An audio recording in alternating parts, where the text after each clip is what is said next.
दोस्तों, वीडियो को शुरू करने से पहले मैं आपको डिस्क्लेमर देना चाहूँगा कि वीडियो सिर्फ और सिर्फ एजुकेशनल पर्पस के लिए, यहाँ पे आपको इन्वेस्टमेंट एडवाइस नहीं दी जाती है। तो वीडियो को देखकर आप सीख सकते हैं और इन्फॉर्मेशन को ले सकते हैं। बाकी इससे पहले एक वीडियो मैं आपको दे चुका हूँ, उम्मीद करता हूँ कि आपने इसको देखा होगा। देखा नहीं है तो आप इसको जरूर से देख लेना। निफ्टी में क्या टेक्निकली रिवर्सल हो चुका है क्या? कौन सी न्यूज़ है जो आज के दिन मार्केट को ऊपर लेकर गई? क्या बाजार में तेजी खोखली है या टिकाऊ है? 3 कंपनीज है जिनके क्वार्टर 1 के रिजल्ट आ चुके हैं, उसके बाद में स्टॉक के प्राइसेस ऊपर गए हैं। नंबर्स कैसे हैं, वाकई में नंबर्स अच्छे हैं या ख़राब हैं? एक्सपेक्टेशन के साथ में हमने यहाँ पे कंपैरिजन किया है। वीडियो को शुरू करते हैं यूएस के बाजार के साथ में। देखिए सिचुएशन अभी के समय कैसी है। डाउ जोन्स 132 पॉइंट्स नीचे है। आज के फर्स्ट वीडियो में और कल के दिन में आपको बता चुका था कि यूएस के मार्केट और इंडियन मार्केट के बीच में कोई भी सिंक नहीं है अभी के समय, यानी कुछ भी ताल्लुकात नहीं है। यूएस के मार्केट पिछले 3 दिन में नहीं गिरे, लेकिन इंडियन मार्केट गिरे। आज के दिन यूएस का मार्केट नीचे है, लेकिन इंडियन मार्केट अच्छा कर चुके हैं। अब अपने बाजार जो भी गिर रहे हैं या चढ़ रहे हैं ना, उसके पीछे का जो कारण है वो डोमेस्टिक कारण है, और आज के फर्स्ट वीडियो में उसके पीछे हम बातचीत कर चुके हैं। तो यूएस के मार्केट चलो अभी डाउ जोन्स को देख चुके हैं, यहाँ पे नीचे है। नेस्डैक को भी देख लेते हैं तो कुछ खास परफॉर्मेंस यहाँ पे नहीं है, न्यूट्रल है। 21,300 पर गया था, लेकिन यहाँ पे प्रॉफिट बुकिंग आप देख पा रहे हैं। फैंग को भी देख लेते हैं तो इसके अंदर भी कुछ खास नहीं, ये भी न्यूट्रल ही परफॉर्म करता हुआ देखने को मिल रहा है। कारण क्या है यूएस के मार्केट के इस तरह से चलने का? तो मेंशन कर रखा है कि यूएस के स्टॉक्स थोड़े से ऊपर है, क्योंकि नंबर्स आ रहे कंपनीज के, तो नंबर्स जिस तरह से आ रहे हैं उस हिसाब से यहाँ पे परफॉर्मेंस चल रहा है। इंडियन मार्केट को लेकर दोस्तों कुछ ब्रेकिंग न्यूज़ अभी के समय आई है, जो मैं आपके सामने रखना चाहूँगा, डिस्कस करना चाहूँगा। सबसे पहले आप देखिए, फार्मा सेक्टर के लिए एक बड़ी खबर है जो कि 6:22 पर आई है। यूएस का कॉमर्स सेक्रेटरी उसने अनाउंस कर दिया है कि एक नया प्लान आएगा फार्मास्यूटिकल कंपनीज के लिए अगले 2 हफ्तों के अंदर, और उसमें एक्सपेक्टेशन की जा रही है कि ये बहुत ज़्यादा सख्त होगा पहले के कंपैरिजन में। इसमें टैरिफ को लेकर यहाँ पे कुछ प्लान्स आएंगे जो अपनी फार्मास्यूटिकल कंपनीज को इम्पैक्ट कर सकते हैं, अगर प्लान के अंदर ज़्यादा सख्ती होगी और ज़्यादा टैरिफ लगेगा तो फार्मास्यूटिकल के इन्वेस्टर्स अभी के समय इसके ऊपर फोकस करेंगे। देखते हैं कल कैसा रिएक्शन देखने को मिल जाता है। साथ में दोस्तों एक बड़ी खबर यहाँ पे आउट हो चुकी है, जिसका डर मार्केट को था। 6:44 पर यहाँ पे देखिए न्यूज़ ये है कि इंडिया रेडी हो रहा है, तैयार हो रहा है यूएस के टैरिफ के लिए, जो कि रेंज में होगा 20 से लेकर 25% के बीच में। बड़ी खबर है। अभी तक ऑफिशियल अनाउंसमेंट सुनने को नहीं मिला है, लेकिन अनऑफिशियल न्यूज़ के अंदर आपको ये दिखाई दे रहा होगा कि यूएस टैरिफ लगा सकता है इंडिया के ऊपर 20 to 25% तक, और उसके लिए इंडिया तैयार हो रहा है। देखो एक्सपेक्टेशन थी 15-20% की, कुछ लोग कह रहे थे 10-15% के आसपास भी लग सकता है, लेकिन यहाँ पे 20-25% की बातचीत की जा रही है। देखते कल किस तरह का रिएक्शन आता है इंडियन स्टॉक मार्केट के अंदर। आज के दिन तो तेजी बनी है, और ये जो न्यूज़ है मार्केट के बंद होने के बाद में आई है, तो देखते कल किस तरह का इम्पैक्ट स्टॉक मार्केट में देखने को मिलने वाला है। अब दोस्तों बात करते हैं कुछ कंपनीज को लेकर, रिवर्सल्स देखते हैं, ब्रेकआउट्स को सीखते हैं कि किस तरह के पैटर्न्स बने हैं, क्या न्यूज़ है, और स्टॉक्स में किस तरह के इम्पैक्ट्स देखने को मिले हैं। देखिए फर्स्ट कंपनी इन्फोबीन्स टेक्नोलॉजी, 10% का सर्किट कंपनी के स्टॉक ने लगा दिया है। सर्किट मतलब पता ही है आपको, बायर्स बहुत ज़्यादा है सेलर्स के कंपैरिजन में, और ऐसा जब होता है जब या तो मैनिपुलेशन हो रहा हो या कोई बड़ी खबर हो, कोई बहुत अच्छी खबर हो जिसमें कंपनी के नंबर्स बढ़ने वाले हैं या कंपनी के नंबर्स बढ़ चुके हैं। तो यहाँ पे कारण क्या है? देखो आईटी कंपनीज का आपको बताइए, जो बड़ी कंपनीज है वो आपस में चलेगी, एक समान चलेगी। जो छोटी छोटी कंपनीज है, 1-2 हज़ार करोड़ का मार्केट कैप है, वो सेक्टर से बिल्कुल अलग चलती है। आईटी अच्छा करेगा तो हो सकता है कंपनीज अच्छा नहीं करे, आईटी खराब करेगा तो हो सकता है कंपनीज अच्छा कर जाए। तो 1500 करोड़ का मार्केट कैप है, जिसका जस्ट 28 का पी रेशो है, इसका एक आईटी कंपनी है।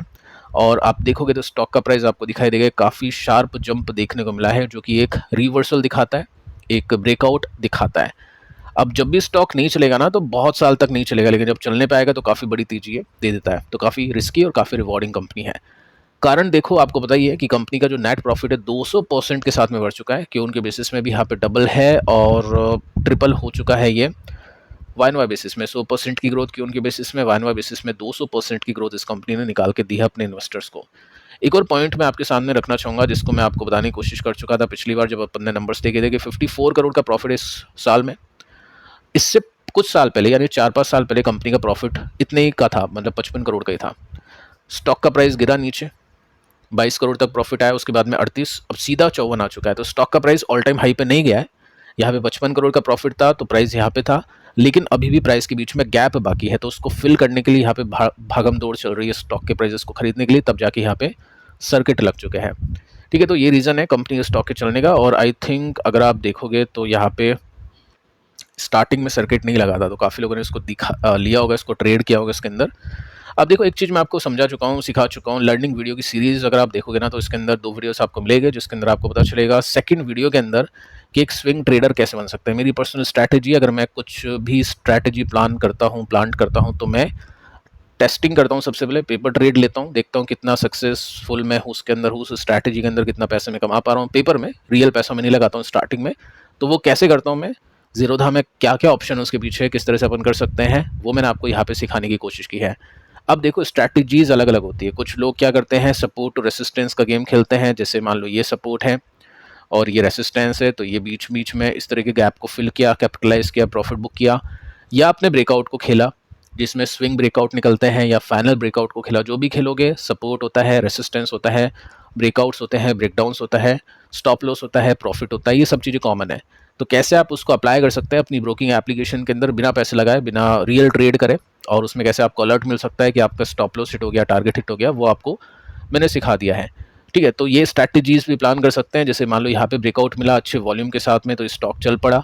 कुछ कंपनीज में, रिलैक्सो में जैसे ब्रेकआउट मिला था वो नहीं चला, तो स्टॉप लॉस उसमें ट्रिगर हुआ, यहाँ पे टारगेट ट्रिगर हुआ। तो ऐसे आप बैक टेस्ट कर सकते हैं अपनी कंपनीज को, अपने चार्ट को। ऐसा कुछ नहीं है कि आपको खरीदना बेचना है, जस्ट मैं आपको सिखा रहा हूँ कि किस तरह से यहाँ पे आप चीज़ों को नोटिस कर सकते हैं, देख सकते हैं। तो ये कारण था। वापस से देखो ऑल टाइम हाई पर तो इसके प्रॉफिट है, यहाँ तक तो प्रॉफिट है। अब आपको क्या लगता है यहाँ तक ट्रेडर इसको लेके जाएगा या नहीं? बहुत बड़ी तेजी ऑलरेडी आ चुकी है, थोड़ा सा और बाकी है, देखते हैं इसको कैपिटलाइज करने की लोग कोशिश करते हैं या फिर नहीं। ठीक है, यहाँ पे अच्छी तेजी के साथ में परफॉर्मेंस चल रहा है, वॉल्यूम्स अच्छे और नंबर्स इसके अच्छे आउट हो चुके हैं। नेक्स्ट जो कंपनी, इसका नाम है जियो फाइनेंशियल सर्विसेज। टोटल 5% की तेजी बनी है, 125 का पी रेशियो है। इसको मत देखो, अच्छा होगा, क्योंकि रिलायंस की होल्डिंग इसके पास में है तो उसकी वैल्यूशन यहाँ पे रिफ्लेक्ट नहीं होती है, क्योंकि उसके नंबर्स इसके अंदर काउंट नहीं होते हैं। 50% से कम स्टॉक है जियो फाइनेंस के पास में रिलायंस के, तो प्रॉफिट, रिलायंस का जो भी प्रॉफिट होगा वो जियो फाइनेंशियल्स के अंदर रिफ्लेक्ट नहीं होगा, तो आपको उसकी वैल्यूशन के अंदर कोई भी चेंजेस देखने को नहीं मिलेगा। ठीक है, चलो उसको आप अवॉइड कर सकते हैं। ठीक है, नंबर्स कैसे हैं, इसके नंबर्स देख लिया आपने। साथ में अब ये जैसी कंपनी आ चुकी है फाइनेंस के सेगमेंट के अंदर, म्यूचुअल फंड के अंदर, तो आपके पास भी अगर जियो सिम है तो आपके पास में नोटिफिकेशन आते होंगे कि 10 रुपये से आप गोल्ड में इन्वेस्ट कर दो। मेरे पास जैसे आज मैसेज आया था, तो ये बहुत तरीके से अपने आप को मार्केट कर सकते हैं, मार्केटिंग कर सकते हैं, क्योंकि इनके पास में एक चेन है, प्लेटफॉर्म है, डिस्ट्रीब्यूशन नेटवर्क है, लोगों के हाथ में फ़ोन है इनकी सिम है, तो कुछ भी नोटिफिकेशन ही भेज सकते हैं, अपनी क्रॉस सेलिंग कर सकते हैं, अपने नए प्रोडक्ट्स को इंट्रोड्यूस कर सकते हैं। तो ये पावर है इसके पास में। सेकंड, आप देखोगे तो यहाँ पे एक रिवर्सल हो चुका है, एक अच्छा खासा ब्रेकआउट इसमें मिल चुका है। जो ट्रेंड लाइन है उसी पर सपोर्ट लिया, वापस से तेजी बनी है। सो टेक्निकल चार्ट अच्छा है, स्ट्रेंथ अच्छी है। मार्केट ने जिस तरह की गिरावट पकड़ी वैसा कुछ इसमें देखने को नहीं मिला, तो कंपनी का स्टॉक काफ़ी अच्छी तरह से बुलिश मोड में अभी चल रहा है। वारी एनर्जीज, देखो आज के दिन इसमें टोटल 5% की तेजी बनी थी, लेकिन यहाँ पे अगर आप देखोगे तो 2% की तेजी के साथ में इसने क्लोजिंग दी है। नंबर्स अच्छे थे, 1 लाख करोड़ के आसपास का मार्केट कैप, 46 का पी रेशियो इसका, और इसमें आप नोट कर सकते हैं 5% की ग्रोथ बनी है अच्छे Q1 रिजल्ट के बाद में। कल अपन ने नंबर्स देखे थे 3 कंपनीज के, ग्रीन एनर्जी में, और इसके नंबर सबसे अच्छे लगे, सेल्स एंड प्रॉफिट दोनों में।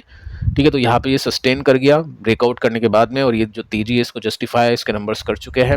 अब यूएस कोई बम नहीं फोड़ दे, ट्रम्प कोई बम नहीं फोड़ दे कि जो भी ग्रीन एनर्जी कंपनीज है उसके ऊपर कुछ ना कुछ लगा दे। ठीक है, क्योंकि अभी स्टील कंपनीज को लेकर भी कल उन्होंने बोल दिया था कि हम अपना खुद का स्टील एल्यूमिनियम बनाएंगे, इंपोर्ट वगैरह नहीं करेंगे, तो ऐसा कुछ कह दिया इन्होंने, तो फिर दिक्कत हो सकती है। बाकी ठीक है, पैटर्न अच्छा है और नंबर्स इसमें अच्छे देखने को मिले हैं।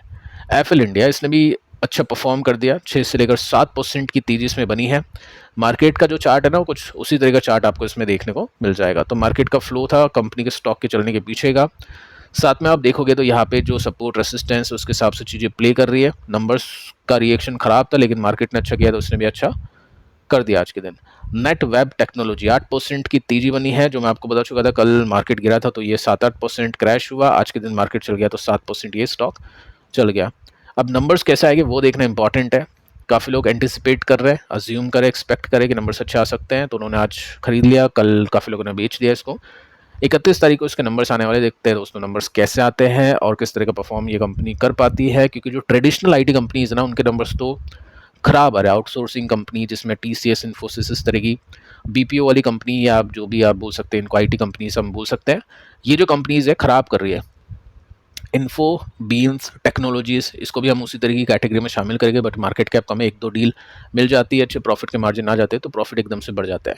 लेकिन जो एक एआई कैटेगरी है उसके अंदर ये कंपनी है देखते हैं इसके नंबर्स कैसे अनाउंस होते हैं, कुछ अच्छे नंबर आते हैं।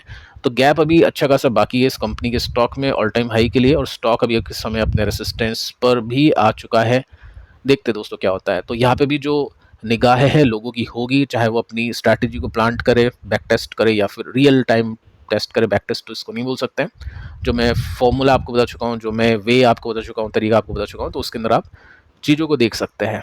ठीक है, तो इसको भी आप रडार पर रखिए, और जो बाकी न्यूज़ है मैं आपको देख चुका हूँ। सो फिलहाल दोस्तों इस वीडियो में इतना ही। पिछले वीडियो को आप जरूर से देख लेना। मिलते हैं कल किसी और वीडियो में, तब तक के लिए शुभ रात्रि।